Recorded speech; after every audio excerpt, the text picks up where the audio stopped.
राधे राधे, जय श्री कृष्णा सभी भक्तों को। कैसे हैं आप सब? आई होप कि आप सब अच्छे होंगे। भक्तों, आज मैं आपको बताने वाली हूँ कि भगवान को कैसे प्राप्त किया जा सकता है एक कथा के माध्यम से। तो भक्तों, शुरू करते हैं। इससे पहले अभी आपने हमारा चैनल सब्सक्राइब नहीं किया तो चैनल को सब्सक्राइब करें। भक्तों, एक धर्म गुरु थे। उनके प्रवचन से प्रभावित होकर एक युवक ने उनको अपना गुरु बना लिया। युवक रोज गुरुजी के आश्रम आता, उनकी सेवा करता। गुरुजी जहाँ भी कहीं प्रवचन करने जाते, युवक को भी साथ में ले जाते। इस प्रकार वह युवक लगभग हर सत्संग और प्रवचन में गुरुजी के साथ ही रहता था। गुरुजी को युवक के हाव भाव देखकर लग रहा था कि उसका मन कहीं भटक रहा है। एक दिन गुरुजी ने युवक को अपने पास बुलाकर पूछा, क्या बात है? पिछले कुछ दिनों से तुम परेशान लग रहे हो। युवक ने उत्तर दिया, गुरुजी, मैं पूरे श्रद्धा भाव से आपकी सेवा सत्कार कर रहा हूँ। आपकी प्रवचन में बताई गई बातें भी पूरे ध्यान से सुनता हूँ, लेकिन मैं आपका शिष्य इसलिए नहीं बना था क्योंकि मैं यह जानना चाहता था कि ईश्वर को प्राप्त करना संभव है। परंतु इतने दिनों तक आपकी संगत में रहने पर भी मुझे इस प्रश्न का उत्तर प्राप्त नहीं हुआ, अतः मेरा मन थोड़ा अशांत है। शिष्य की बात सुनकर गुरुजी मुस्कुराने लगे।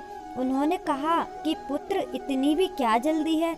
कुछ दिन और ईश्वर के चरणों में बिताओ, फिर मैं तुम्हें ईश्वर प्राप्ति का मार्ग बताऊंगा।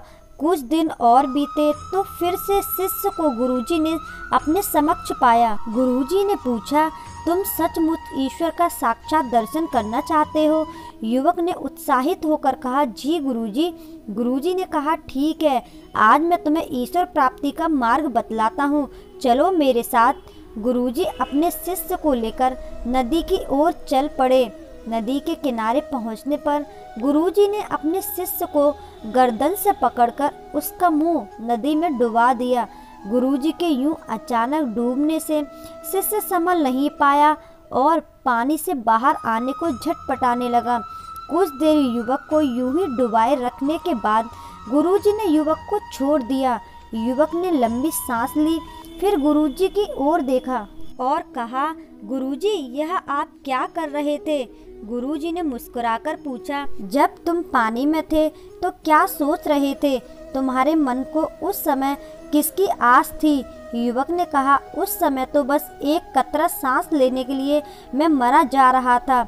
लग रहा था बस एक पल के लिए हवा में सांस ले पाऊं। जब आत्मा को इतनी ही तड़प होती है तो ईश्वर से मिलने की क्यों नहीं? जितनी तुम्हें डूबते समय हवा की थी, तब आत्मा को परमात्मा के दिव्य दर्शन होते हैं। ईश्वर से मिलने के लिए पहले अपनी आत्मा में वो भूख, वो तड़प पैदा करो, तभी ईश्वर को प्राप्त किया जा सकता है।